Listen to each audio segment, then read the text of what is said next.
Cinema అయితే చాలా బాగుంది. లాస్ట్ 10 నిమిషాలు అయితే హనుమాన్ జై శ్రీరామ్ జై శ్రీరామ్ జై శ్రీరామ్ జై శ్రీరామ్ జై శ్రీరామ్. స్టోరీ సినిమాలో చూసి తెలుసుకున్నాను. స్టోరీ సినిమా చూసుకోండి. హిట్ ట్విస్టులు సూపర్ సూపర్ చాలా గ్రేట్. డైరెక్టర్ కి మెచ్చుకోవాలి. చాలా బాగుంది. ఇంకో రాజమౌళి దొరికాడు.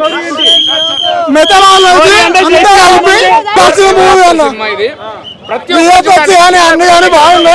ఖచ్చితంగా చూడండి. సూపర్ అన్న. అసలు లో బడ్జెట్ లో చాలా ఇచ్చారు. బాగుంది చూడండి. లో బడ్జెట్ మిస్ అవ్వండి. పార్ట్ కూడా అస్సలు మిస్ అవ్వద్దు. చాలా చాలా చాలా బాగుంది. ప్రతి సీన్ కూడా గూస్ బంప్స్ ఉంది. అసలు ఈ సినిమా అంటే ఇలా ఉంటుందా? రాజమౌళి నెక్స్ట్ ఇతను కూడా పెద్ద డైరెక్టర్ అయ్యే ఛాన్స్ ఉందన్నమాట. ఇలాంటి తీస్తే కానీ మనకి జై శ్రీరామ్ నెక్స్ట్ ఉంది మందిర్ ఉంది కదా, అలా ఓపెన్ చేయడానికి దీనికి ఒక పెద్ద స్టోరీ చెప్తే రివ్యూ ఉంటాయి. ప్రతి సీన్ ఒక హైలైట్ అనమాట. చాలా ఉందంటే ఒక పీక్స్ ఉందన్నమాట. జై శ్రీరామ్ చాలా బాగుంది సినిమా, చూడవలసిన సినిమా. హనుమాన్ సినిమా చూసాను. ఆ సినిమా అయితే అసలుకి వేరే లెవెల్లో ఉంది బ్రో. అసలుకి ఎప్పుడెప్పుడు అని వెయిట్ చేస్తున్నా. చూసా బ్రో. సినిమా అయితే వేరే level bro. Hanuman 1 man show అనే చెప్పచ్చు. తేజ సజ్జా మీ నాయనమ్మకి చెప్పావు నువ్వు స్టార్ హీరో అయ్యావని, మగ్గాడు అయ్యావని. ఏంద్రా పర్ఫార్మెన్స్, ఆ ఎలివేషన్స్, అసలుకి ఫైట్స్ అయితే పీక్స్ అంటే పీక్స్ బ్రో.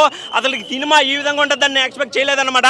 ఒక దేవుడి సినిమాని తీసుకొని వచ్చి అసలుకి ఈ విధంగా వేశారు. అసలు చూస్తూ ఉంటే ఆంజనేయ స్వామిని నేను ఫస్ట్ టైం చెప్తా ఉన్నా, 2 కళ్ళు సరిపోలేదు బ్రో, 4 కళ్ళు కావాలనిపించింది అనమాట. జై శ్రీరామ్ జై హనుమాన్ అని చెప్పొచ్చు. దానికి తోడుగా రవితేజ అన్న వాయిస్ ఉందన్న, ఒక కోతితోటి వాయిస్ కామెడీ ఉంటుంది. అదైతే పీక్స్ అంటే పీక్స్ బ్రో. సినిమా ఒకటే చెప్తా ఉన్నానా, సినిమా అయితే చాలా చాలా బాగుంది. ఎస్పెషల్లీ విజువల్ వండర్స్ అన్న. అవతార్కి మించి ఉందన్న విజువల్ వండర్స్. నేను ఎక్స్పెక్టే చేయలేదన్నమాట. అవతార్ కూడా దీని ముందు పనికిరాదు. ఆ గ్రాఫిక్ వర్క్ చేశారన్న, దానికి ఎవడైనా సరే సలాం అవ్వాల్సిందనమాట. సినిమా అయితే చాలా చాలా బాగుంది బ్రో. వరలక్ష్మి, శరత్ కుమార్ కానీ, గెటప్ సీన్గా, క్యారెక్టర్ కానీ అన్ని చాలా బాగున్నాయన్న. సినిమా అయితే సూపర్ డూపర్ హిట్ ఒకటే చెప్తా ఉన్నా. పండగ ఈ రోజుతోనే స్టార్ట్ అయింది. అది హనుమాన్ ఉన్నాడు కాబట్టి ఈ రోజు నుంచే మనకి సినిమా సూపర్ డూపర్ హిట్. పండుగలు అన్ని సెలబ్రేషన్ చేసుకోండి. తేజ సజ్జా నువ్వు నిలబడిపోయినావు. నీకు ఈ పునాది సినిమా. మీ నాన్నమ్మతో గర్వంగా చెప్పు, సినిమా హిట్ కొట్టాను నానమ్మా అని. చాలా అనమాట. ప్రశాంత్ వర్మ సినిమా వర్త్ అంటే వర్త్, అదే గుర్తు అనమాట. సినిమా వేరే లెవెల్లో తీసుకెళ్లాడు. బీజిఎం అయితే చాలా చాలా హైలైట్ ఉందన్న. అతడికి విజువల్కి ఏలయ్యాల్సిందే, గ్రాఫిక్స్కి గడగల్లాడిపోవాల్సిందే. ఆల్ వరల్డ్కి తీసుకొని పోయాడు బ్రో. సినిమా అయితే ఖచ్చితంగా చూడండి అన్న. ఇది మీరు హనుమాన్ భక్తులు ఎవరున్నా సరే, రామ్ భక్తులు ఎవరున్నా సరే ఈ సినిమాని చూడండి. సినిమా చూస్తున్నంత వాటికి జై శ్రీరామ్ జై హనుమాన్ అవే నినాదాలు మారుమోగాయి అనమాట. సినిమా అయితే చాలా చాలా బాగుంది బ్రో. Thank you. ఏందన్నా 150 నుంచి 200 కోట్లు కలెక్ట్ చేస్తుంది, గుర్తుపెట్టుకున్నా.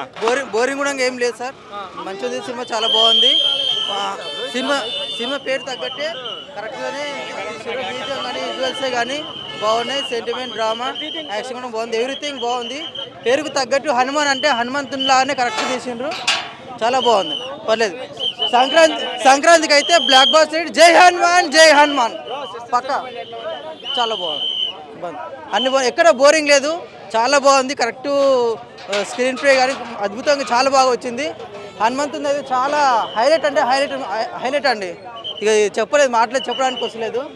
ఇప్పుడే మూవీ చూసి వచ్చాను, చెప్పడానికి వస్తుంది. హైలైట్ అంటే హైలైట్. ఇక ఈ సినిమాకు మించింది లేదు, ఏ సినిమా లేదు. ఇక బ్లాక్ బస్టర్. ఇక సంక్రాంతికి కానీ ఇంకా ముంగట. కానీ ఈ సినిమాకు స్క్రీన్స్ తక్కువ ఇచ్చారు. ఎందుకో స్క్రీన్స్ తక్కువ ఇచ్చారు, ఎందుకేమో తెలియదు. కానీ హనుమంతుడు మాత్రం బంపర్ కొట్టేశాడు సార్. చాలా బాగున్నాయండి, చాలా బాగుంది. నేనైతే 2 సార్లు ఎడిట్ చేశాను. నాకు ఎమోషనల్ వచ్చేసింది, అయిపోయింది. హనుమంతుడు వచ్చేసినట్టు అయిపోయింది కదా. థియేటర్లోనే హనుమంతుడు ఉన్నట్టు. Jai Shriram. Prashanth well deserved hit కొట్టాడు. I know Prashanth. తేజ కూడా తెలుసు నాకు. So I was a part of just couple of writings నేను ఉన్నాను లాంగ్ బ్యాక్. సో నేను మా ప్రోడక్ట్ గురించి చెప్పకూడదు, బట్ అది ఎవరి కంటెంట్ వాళ్ళు సార్, అది చెప్పలేం. కానీ బట్ ప్రశాంత్ ఏదైతే నమ్మాడో హీ ట్రస్టెడ్ ఇట్. ఫస్ట్ నుంచి ట్రస్ట్ చేశాడు. థియేటర్స్ ఇష్యూ జరిగిన he just said one thing, we have our back bone అని చెప్పి. ఆ back bone he proved it.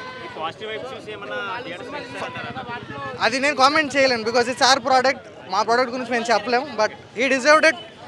Once again congrats.